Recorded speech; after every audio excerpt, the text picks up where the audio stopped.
Good morning. Good morning.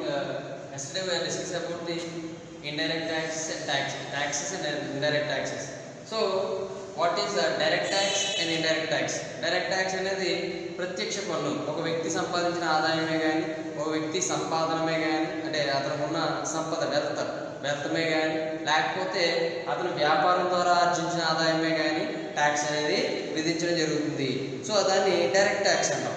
So ఒక వ్యక్తి ఆ ట్యాక్స్ని వేరే వ్యక్తికి బదిలీ చేయడానికి ఉండదు. It is not transferable to another person. So వేరే వ్యక్తికి దాన్ని ట్రాన్స్ఫర్ చేయడానికి అవకాశం ఉండదు. సో దాన్ని ఇండైరెక్ట్ ట్యాక్స్ అంటాం. ఇండైరెక్ట్ ట్యాక్స్ అంటే ఏంటి? So it is easily transfer to one person to another person.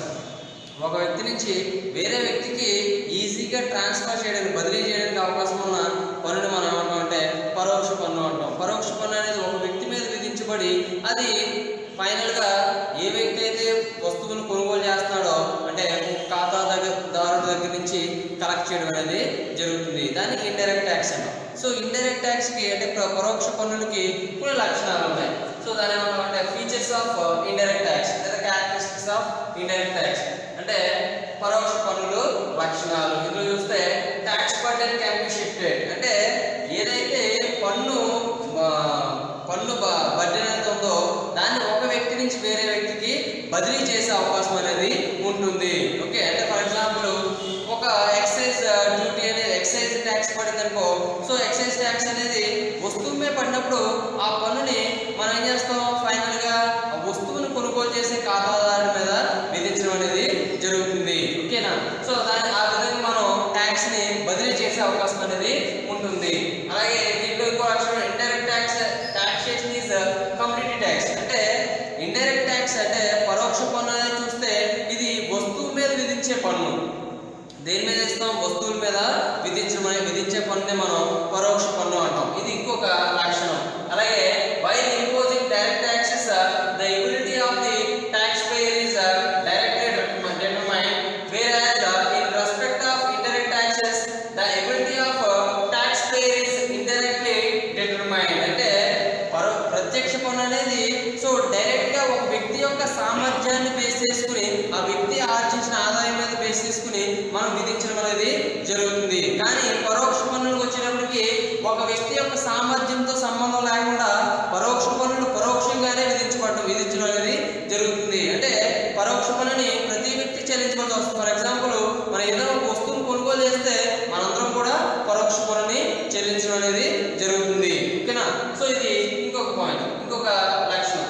The tax payer does not receive a direct pinch while paying indirect taxes. అంటే పరోక్ష పన్నుల్ని చెల్లించమని మనకి ఎటువంటి ఆదేశం అనేది లభించదు. ఓకేనా? పరోక్ష పన్నుల్ని చెల్లించమని ఎటువంటి ఆదేశం లభించదు. ఎందుకంటే పరోక్ష పన్నులు అనేవి వస్తువు యొక్క ధరలో కలిసి ఉంటాయి కాబట్టి ప్రతి వ్యక్తి ఆ వస్తువును కొనుగోలు చేసినప్పుడు ఆ పన్నును చెల్లించడం అనేది జరుగుతుంది. ఇది ఇంకొక లక్షణం. Indirect taxes are easier to collect. అంటే పరోక్ష పన్నుల్ని వసూలు చేయడం అనేది చాలా ఈజీ, అంటే సులభంగా మనం వసూలు చేసే అవకాశం అనేది ఉంటుంది. డైరెక్ట్ ట్యాక్సెస్ వసూలు చేయాలంటే దానికి ప్రత్యేకమైన యంత్రాంగం ఉండాలి. కొంతమంది ఆఫీసర్లు నియమించి సో ఏ వ్యక్తి అయితే పన్ను చెల్లించవలసి ఉందో ఆ వ్యక్తి నుంచి మనం కలెక్ట్ చేయవలసి వస్తుంది. కానీ ఇండైరెక్ట్ ట్యాక్సెస్ కి ప్రత్యేకమైన బృందాలు కానీ లేదా ప్రత్యేకమైన సిబ్బంది కానీ అవసరం లేదు. ఎందుకంటే ఇండైరెక్ట్ ట్యాక్సెస్ అనేవి వస్తువు యొక్క ధరలో కలిసి ఉంటాయి కాబట్టి ఆటోమేటిక్గా వస్తువులు కొన్నప్పుడు ప్రతి వ్యక్తి ఈ ట్యాక్స్ని అంటే పరోక్ష పన్నుల్ని కూడా చెల్లించే అవకాశం అనేది ఉంటుంది. Okay, so tax imposed on commodity directly affected the price of the commodity. అంటే పరోక్ష పన్నులు అనేవి వస్తువుల మీద విధించబడతాయి కాబట్టి వస్తువుల యొక్క ధరలు అనేవి ఇన్ఫ్లుయెన్స్ చేయబడడం అనేది ఉంటుంది. అంటే అవి ప్రభావితం అయ్యే అవకాశం అనేది ఉంటుంది. వస్తువు ధరలు అనేవి పరోక్ష పన్నులు వస్తువు ధరలని ప్రభావితం చేసే అవకాశం ఉంటుంది. ఇవన్నీ కూడా పరోక్ష పన్నుల యొక్క లక్షణాలు. ఇక్కడ చూస్తే కాన్స్టిట్యూషనల్ ప్రొవిజన్స్ ఆన్ టాక్సేషన్. అంటే సో మనకి పన్నులకి రాజ్యాంగబద్ధంగా ఏ విధంగా ఏర్పాటు చేశారని చూద్దాం. So the central government will get taxes revenue from income tax and excise and customs. అంటే కేంద్ర ప్రభుత్వానికి వచ్చే ఆదాయాలు దేని నుంచి వస్తాయి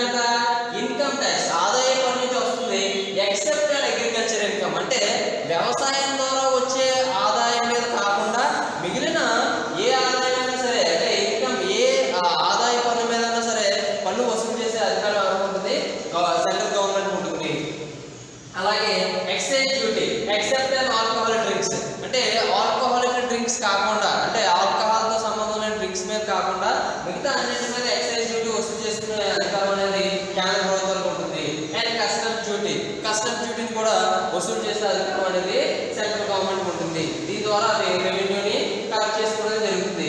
అలాగే రెండో పాయింట్ అంటే the state government will get tax revenue from state tax, sales tax, excise on alcoholic drinks and tax on agriculture income. అంటే రాష్ట్ర ప్రభుత్వానికి వచ్చే ఆదాయం ఏదైతే పన్నుల ద్వారా వచ్చే ఆదాయం ఏదైతే ఉందో అది వేటి ద్వారా వస్తుందంటే అమ్మకాల పన్నుల ద్వారా సేల్స్ ట్యాక్స్ ద్వారా వస్తుంది. ఎక్సైజ్ ఆన్ ఆల్కహాల్ డ్రింక్స్ అంటే ఆల్కహాల్ డ్రింక్స్ ఏవైతే ఉన్నాయో వాటి ద్వారా వచ్చే ఆదాయం అనేది రాష్ట్ర ప్రభుత్వానికి వచ్చే ఆదాయం. And taxes on agriculture income వ్యవసాయం ద్వారా వచ్చే ఆదాయం మీద కూడా ఇన్కమ్ అనేది ట్యాక్స్ విధించే అధికారం రాష్ట్ర ప్రభుత్వానికి ఉంటుంది. కాబట్టి దాని వచ్చే ఆదాయం అనేది రాష్ట్ర ప్రభుత్వానికి చెందుతుంది. తర్వాత third point the municipalities will get tax revenue from octroi and house property tax. అంటే మున్సిపాలిటీస్ చూస్తే మున్సిపాలిటీలకు ఆదాయం అనేది వేటి ద్వారా లభిస్తుందంటే ఆక్ట్రాయ్, దీన్నే లోకల్ ట్యాక్స్ అంటాం. అంటే ఆ ప్రాంతంలో విధించే పన్నులు లోకల్ ట్యాక్స్. ఆసీలు అంటాం. ఆసీలు అంటే ఫర్ ఎగ్జాంపుల్ ఏదైనా ఒక ప్రోడక్ట్ని ఆ ప్రాంతంలో అమ్ముకోవాలంటే కొంత ట్యాక్స్ అనేది పే చేయవలసి వస్తుంది. అలాంటి వాటిని ఆక్ట్రాయ్ అంటాం. ఓకే, దాన్ని మనం చెప్పుకోవాలంటే లోకల్ ట్యాక్స్ అని అంటాం. Okay, and house property tax ఇంటి పన్నుల ద్వారా వచ్చే ఆదాయం కూడా మున్సిపాలిటీకి ముఖ్యమైన ఆదాయం కింద చెప్పచ్చు. Action. Okay, so now we are discussing about the distribution of such legislative power is explained below. అంటే శాసనాత్మక అధికారాలు ఏ విధంగా విభజించబడ్డాయి అనేది మనం కింది మ్యాప్ దీని ద్వారా పిక్చర్ ద్వారా చూద్దాం. ఇందులో చూస్తే custom duty, so and central excise duty, central sales tax and service tax ఇవన్నీ కూడా ఉన్నాయి. ఇందులో కస్టమ్ డ్యూటీ అంటే సెంట్రల్ గవర్నమెంట్ ఏం చేస్తుందంటే ఎంట్రీ నెంబర్ 83 యూనియన్ లిస్ట్. ఇది ఎందులో ఉంటుంది? ఉమ్మడి జాబితాలో ప్రవేశ సంఖ్య 83లో ఈ కస్టమ్ డ్యూటీ అనేది కనిపిస్తుంది.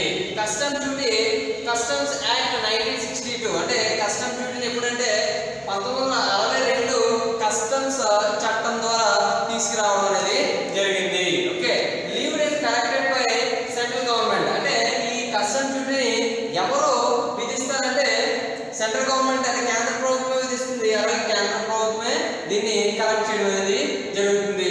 Not share with states. అంటే ఈ రకమైన ఆదాయాన్ని ఈ కస్టమ్ డ్యూటీ ద్వారా వచ్చే ఆదాయాన్ని కేంద్ర ప్రభుత్వం తీసుకుంటుంది, కానీ రాష్ట్రాలకు ఎటువంటి వాటా అనేది ఇవ్వడం జరగదు. రాష్ట్రాలకు వాటా ఉంటుంది. ఎందుకంటే దీనికోసం మన కాన్స్టిట్యూషన్లో అంటే పన్నుల రాజ్యాంగంలో ఎటువంటి అవకాశాన్ని కల్పించలేదు. ఓకే, సో ఇది కస్టమ్ డ్యూటీ వరకు వచ్చినప్పుడు. తర్వాత సెంట్రల్ ఎక్సైజ్ డ్యూటీ.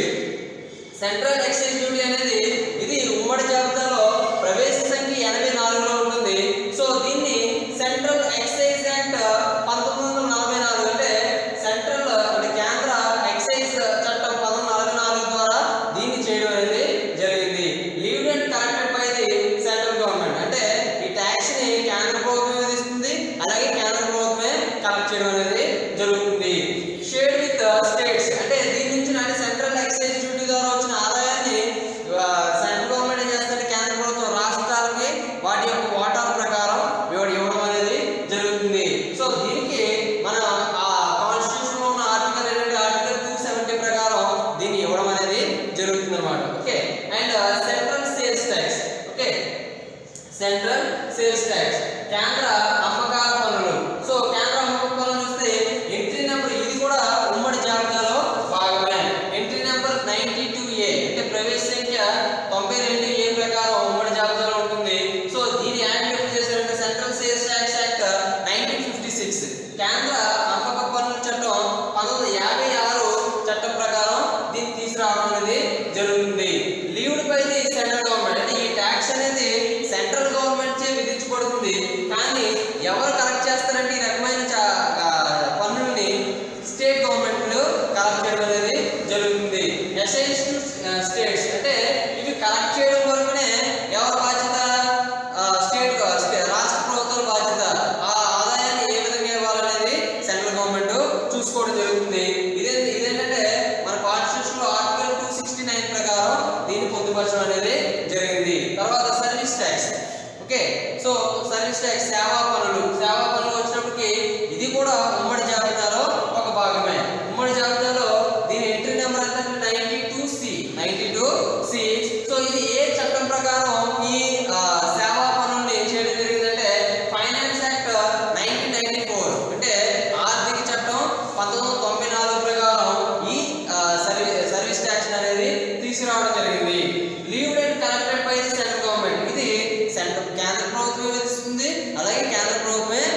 తీసుకోవడం జరుగుతుంది. ఇందులో కూడా రాష్ట్ర ప్రభుత్వాలకు వాటాలు ఇవ్వడం అనేది జరుగుతుంది. Share with states. సో రాష్ట్ర ప్రభుత్వాలకి వాటా ఇస్తారు. దేని ప్రకారం అంటే ఆర్టికల్ 270 ప్రకారం ఇవ్వడం అనేది